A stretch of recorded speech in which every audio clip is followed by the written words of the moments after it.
அன்பின் தோழமைகளுக்கு இறையருள் நிறைக. சமரசம் 46 ஆண்டுகளை கடந்து தொடர்ந்து வெளிவந்து கொண்டிருக்கக்கூடிய மாதம் இருமுறை இதழ் சமரசத்துடைய மிக முக்கியமான ஒரு பகுதி தலையங்கம். அந்த தலையங்கத்தை தொடர்ந்து நீங்க வாசித்து வரக்கூடியவர்களா இருக்கலாம். அந்த தலையங்கத்தை இங்கே செய்தியாக விரிவாக இந்த பகுதியில் தருகிறோம்.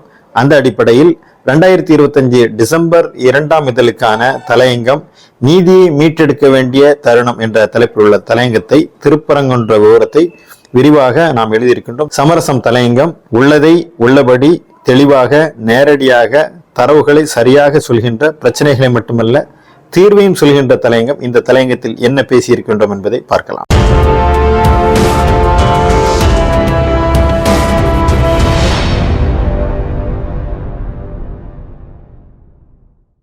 திருப்பரங்குன்றம் இந்த விவகாரத்தை நாம் ஏற்கனவே தலையங்கத்தில் எழுதியிருக்கோம், பேசியிருக்கின்றோம். அதை கொஞ்சம் நான் ஒரு ரீகால் பண்றேன். என்னன்னா, திருப்பரங்குன்றத்துல அடியில ஒரு கோயில் இருக்கிறது, அதற்கு உச்சியில ஒரு கோயில் இருக்கிறது, நடுவில் ஒரு கோயில். இந்த அடிப்படை இந்த பாதை தனித்தனியாக இருந்தாலும் இதுல ஒரு கிளைப்பாதை இருக்கு, அதுல சிக்கந்தர் தர்கா இருக்கு. இதெல்லாம் மரபு சார்ந்து பல ஆண்டு காலமாக இருக்கிறது.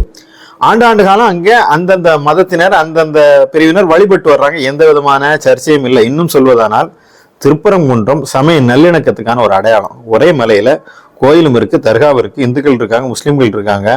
தர்காவில் அங்க நேர்த்தி கடன் என்ற அடிப்படை ஆடு கோழிகளை எல்லாம் அறுத்து பலியிட்டு அது கடவுளுக்கு பலியிடுறது இல்லை. அங்க இறைநேசர் அங்க அடங்கப்பட்டிருக்கார். அவர் மேல ஒரு பாத்தியா துவா ஓதி அங்க இருக்கக்கூடிய ஏழைகளுக்கு அதை பங்கிட்டு கொடுக்கறதா. அதுலயும் முஸ்லிம்களுக்கு தான் கொடுக்கணும் இல்லை, சகோதர சமுதாய சொந்தங்கள் கொடுப்பாங்க. இப்படியான ஒரு அந்த நல்லிணக்கம் நீடித்து வந்து கொண்டிருந்த ஒரு நிலையில்தான் இதை கெடுக்க வேண்டும், இந்த நல்லிணக்கத்தை சிதைக்க வேண்டும் என்பதற்காக வகுப்புவாதிகள் கங்கணம் கட்டி கொண்டு இறங்கினார்கள். அதில் ஒரு பெரிய பிரச்சனையை ஏற்படுத்தி அங்கே ஆடு கோழிகளை எல்லாம் வெட்டுறாங்க, அதை தடை செய்யணும் என்று சொன்னார்கள். அது பெரிய விஸ்வரூபம் எடுத்தது. அப்போ போராடும் போது பாஜகவை சார்ந்த தலைவர்கள், குறிப்பா ஹஜ்ராத்தா சொன்னாரு, அந்த சிக்கந்தர் தர்காவை ரீலொகேட் பண்ணணும், அந்த சிக்கந்தர் தர்காவை மலையிலிருந்து அகற்றணும், அது திருப்பரங்குன்ற மலைதான் என்ற அடிப்படையில் அவர்கள் அதை நோக்கி திட்டமிட்டு கொண்டே இருக்கிறாங்க. இதற்கான சரியான காரணம் எப்போ கிடைக்கும், இது எப்படி நம்ம பெரிய பிரச்சனையை மாற்றலாம், இதை வைத்துக்கொண்டு அமைதியாக இருக்கின்ற இந்த தமிழகத்தை எப்படி கலவர பூமியாக மாற்றலாம், திராவிட முன்னேற்ற கழக ஆட்சியை எப்படி நாம இதன் மூலமாக வீழ்த்துவதற்கு ஒரு வியூகம் வகுக்கலாம், எல்லாத்தையும் அவங்க சரியான நேரம் பார்த்து கொண்டிருந்தார்கள். அப்படியான ஒரு நேரம் தான் டிசம்பர் 3ஆம் தேதி கார்த்திகை தீபம் ஏற்றப்படக்கூடிய ஒரு நாள் வந்தது. 1920ஆம் ஆண்டுல இருந்து இந்த கார்த்திகை தீபத்தை கார்த்திகை தீப நாள் அன்று அந்த கோயில்ல மலை உச்சியில உச்சி பிள்ளையார் கோயில் மேல இருக்கக்கூடிய கீழே இருக்கக்கூடிய அந்த கோயில்ல இருந்து மேல சரியான பாதையில் இருக்கக்கூடிய அந்த ஒரு தீபத்தூண் இருக்கு, அங்க ஏற்றுவாங்க. அதுல எந்த பிரச்சனையும் இல்லை. 100 ஆண்டு காலத்துக்கு மேல அங்கதான் தீபம் ஏற்றிக்கிட்டு இருந்தாங்க, அது மக்கள் வழிபட்டு கொண்டிருந்தாங்க.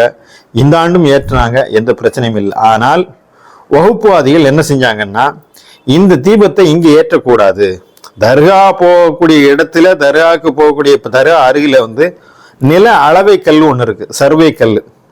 அந்த சர்வே கல் என்ன பண்ணாங்கன்னா, இதுதான் தீபத்தூணு, அங்கதான் ஏற்றணும் அப்படிங்கிறதுக்காக என்ன செய்யறாங்கன்னா, மதுரை நீதிமன்ற கிளையில ஒரு வழக்கு ஒன்றை தொடுக்கிறாங்க. இந்த வழக்கு தொடுக்கிறது யாருன்னா முருக பக்தர். அவர் என்ன முருக பக்தர் அப்படின்னு சொல்லியாச்சுன்னா, அவர் பெயர் ராம ரவிக்குமார். அவர் இந்து தமிழர் கட்சியினுடைய நிறுவனர். அது வகுப்புவாதிகள் திட்டமிட்டு பாசிஸ்டுகளுடைய ஒரு முகமாகத்தான் அவர் வர்றார். முருக பக்தர் என்ற போர்வையில, ஆன்மீகம் என்ற போர்வையில் இந்த கலவரத்தை திட்டமிட்டு நடத்துவதற்காக அவர் வழக்கு தொடுக்கிறார். இந்த இடத்துல நாம மிக முக்கியமாக கவனிக்க வேண்டிய ஒரு விஷயம்தான், இந்த மதுரை நீதிமன்றத்தில் நீதிபதியாக இருக்கக்கூடிய GR சுவாமிநாதன் அவர்கள். அது நம்ம தனியா பின்னால விரிவா பேச வேண்டியிருக்கு. இப்ப நீதிபதி GR சுவாமிநாதன் அவர்கிட்ட திருப்பரங்குன்ற மலை விவகாரத்துல நாங்க தீபம் ஏற்றணும்னு சொன்ன உடனே அவர் பார்க்கிறாரு, ஆமா இது சரியான விஷயம்தான், எனவே அங்கே தீபம் ஏற்ற வேண்டும், தர்கா அருகில் இந்த வழக்கமா ஏற்றக்கூடிய இந்த இடத்துல ஏற்றாம தர்கா அருகில் இருக்கக்கூடிய அந்த தீபத்தூண்ல தான் ஏற்ற வேண்டும் என்று சொன்னது மட்டுமில்லாமல் அவர் ஒரு குறிப்பிட்ட நிபந்தனையும் விரிக்கிறார். என்ன சொல்றாரு சொல்லியாச்சுன்னா, இந்த டிசம்பர் 3ஆம் தேதி மாலை 6 மணிக்குள்ள அந்த மலை உச்சியில தர்கா அருகில் இருக்கக்கூடிய அந்த தூண்ல நீங்க தீபம் ஏற்ற வேணும். தவறும் பட்சத்தில் 6:05 மணிக்கு நீதிமன்ற அவமதிப்பு நடவடிக்கை மேற்கொள்ளப்படும். இந்த தீர்ப்பு படிக்கிறது எல்லாருக்குமே தெரியும் என்னன்னு சொல்லியாச்சுன்னா, இவங்க ஏற்ற மாட்டாங்க, அதனால 6:05க்கு நீதிமன்ற அவமதிப்பு வழக்க தொடுக்கலாம் அப்படிங்கிற ஒரு நிபந்தனையோடு கொடுக்கிறாருன்னா இது என்ன விளைவுகளை ஏற்படுத்தும் என்பதை அவர்கள் முன்கூட்டி தீர்மானித்திருக்கிறார்கள் இந்த தீர்ப்பு என்பதையும் நாம் புரிந்து கொள்ள வேண்டும். இப்போ இந்த இடத்துல மிக முக்கியமான ஒரு செய்தியையும் நாம் இணைத்து பார்க்க வேண்டும். இந்த வழக்கு இப்போ புதுசா வருதா அப்படின்னு சொல்லியாச்சுன்னா இல்லை. இதே வழக்கு எப்போது வந்தது என்று சொன்னால் சற்றக்குறைய 2014 ஆண்டு சுப்பிரமணியன் அப்படிங்கிறவர் ஒரு வழக்கு தொடர் மதுரை உயர்நீதிமன்றத்தினுடைய பிரிவுல ஒரு மனு இதே மாதிரி நாங்க அந்த தீபத்தூணை அதுதான் தீபத்தூண் அங்க ஏற்றணும்னு சொன்ன உடனே 2 நீதிபதிகள் கொண்ட அமர்வு இதை விசாரிக்குது. என்ன சொல்றாங்க, இவர் இப்படி சொல்றாரு, இதுல நியாயமா இருக்கிறதா என்று விசாரித்தவர் சொல்றார்கள்.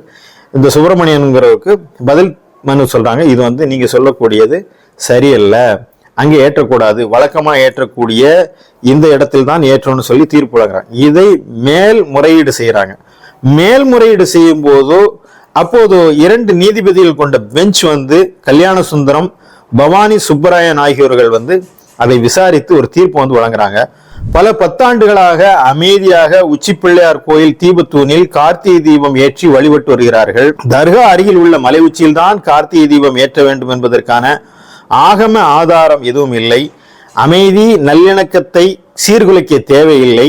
எனவே வழக்கமாக ஏற்றப்படும் உச்சி பிள்ளையார் கோயில் தீபத்தூணிலே கார்த்திகை தீபம் ஏற்ற வேண்டும் என்று 7/12/2017 2 நீதிபதிகள் இந்த தீர்ப்பு வழங்குறாங்க. இன்னொரு விஷயத்தை நீங்க கவனிக்கலாம்.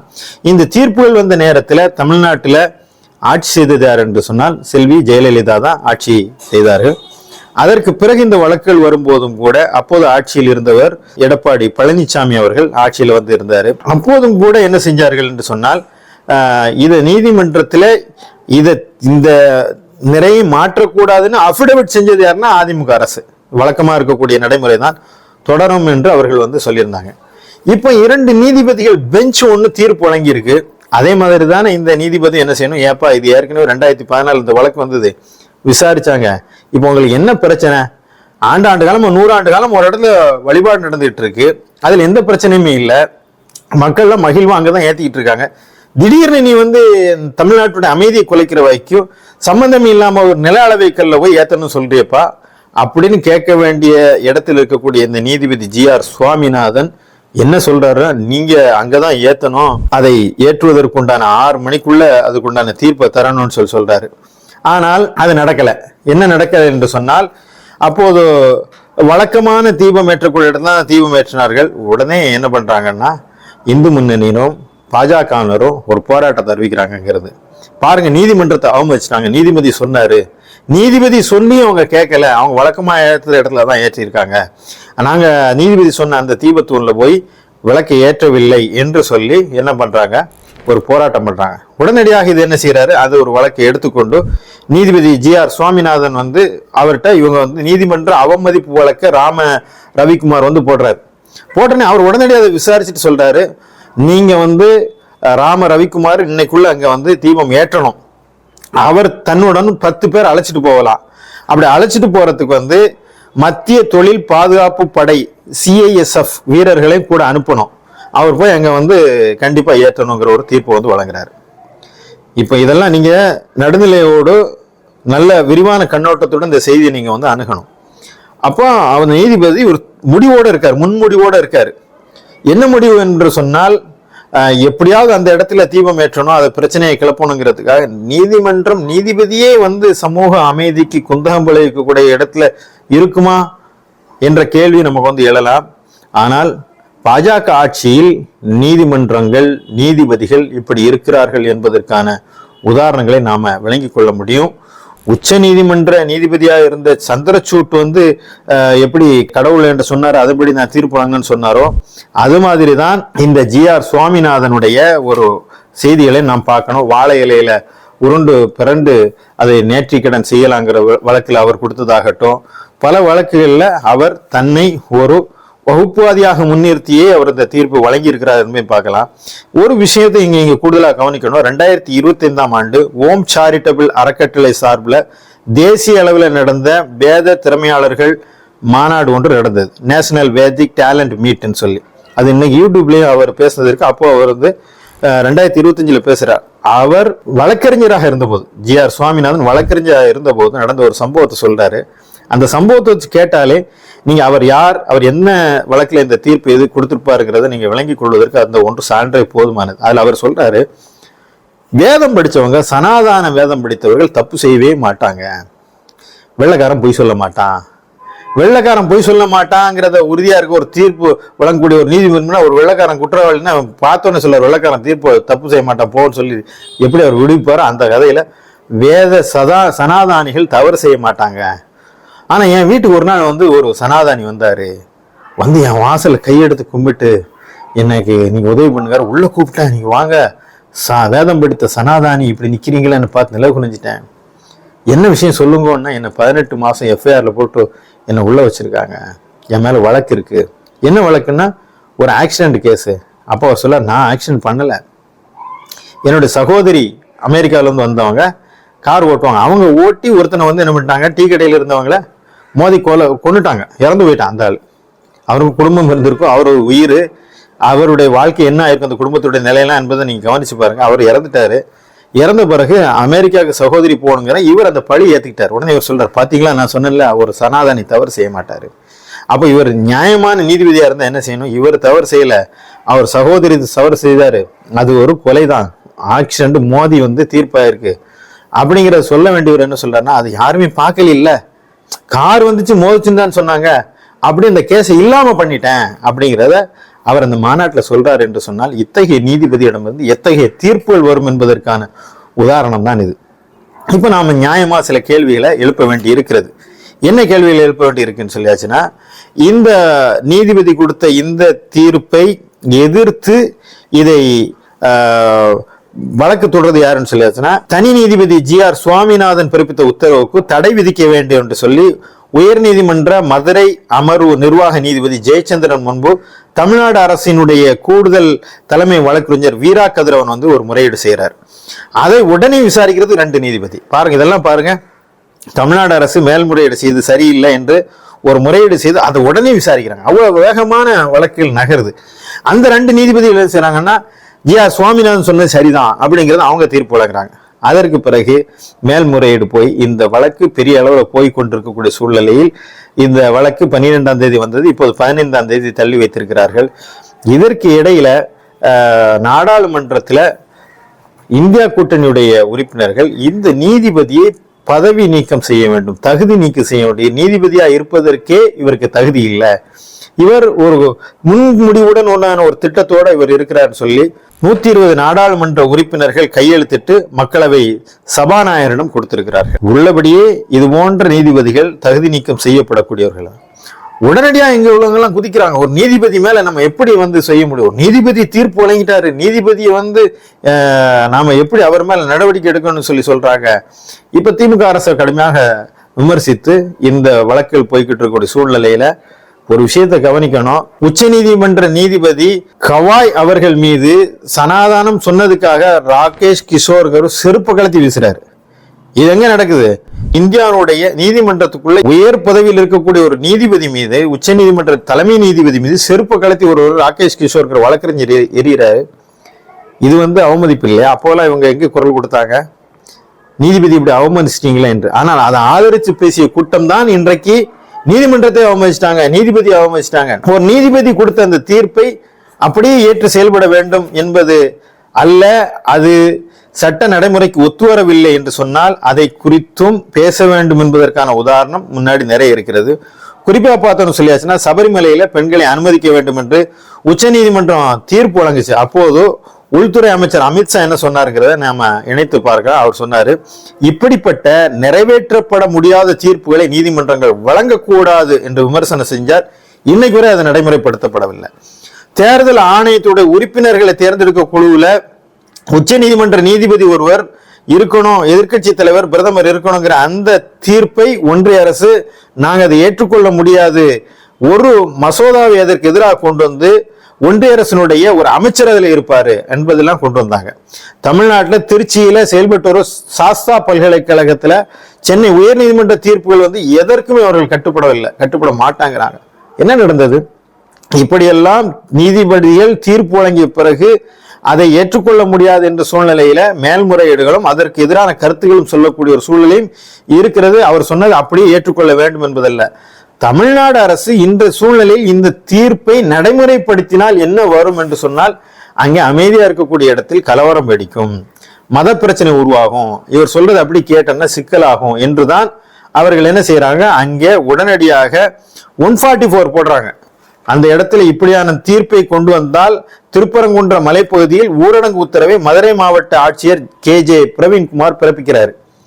அவர் பயந்தது சரிதான். ஏன்னா இந்த 10 பேரோட ராமரவிக்குமார் உள்ள போன்னு சொன்னார் இல்லையா, அங்க பல கூட்டத்தோட மத கோஷங்களை முழக்கங்களை எழுப்பி உள்ள செஞ்சு பேரிக்கடலாம் உடைச்சுக்கிட்டு உள்ள போய் பிரச்சனை பண்ணும்போது தமிழ்நாடு அரசு சரியான முறையில் ஹேண்டில் பண்ணி அவர்களை அங்கே ஏற்ற விடாமல் தடுத்தது.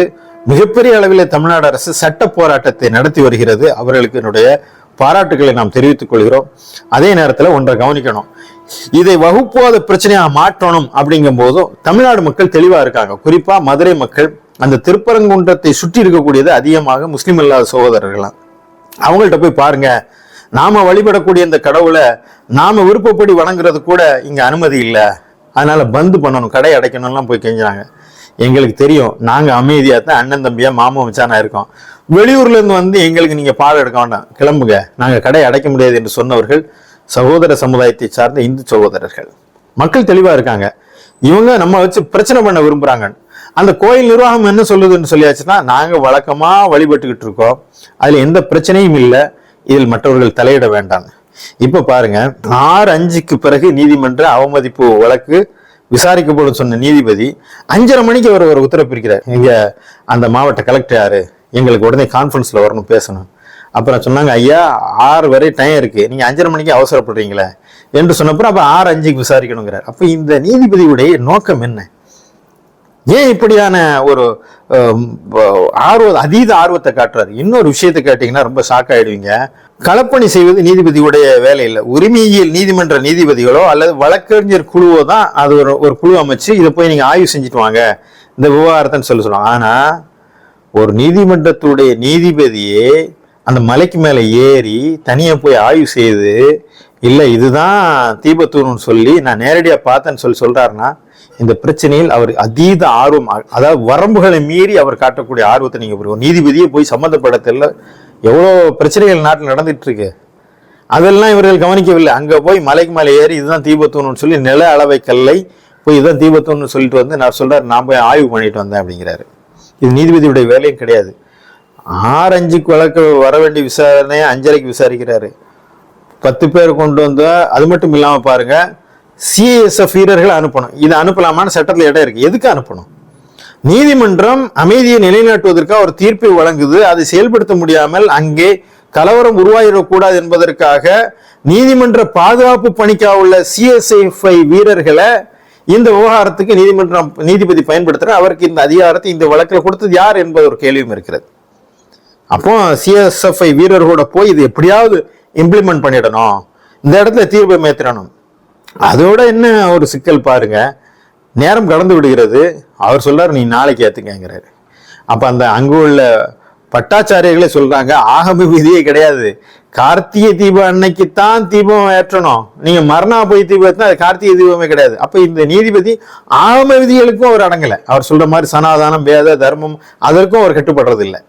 அவர் ஒரு முன்முடிவோடு இருக்கார், இதை பிரச்சனையாக்க வேண்டும் என்பதற்காக. அதனால்தான் இப்படிப்பட்டவர் நீதிபதியாக இருப்பதற்கே தகுதியற்றவர் என்று நாடாளுமன்ற உறுப்பினர்கள் 120 கையெழுத்திட்டு கொடுத்திருக்கிறார்கள்.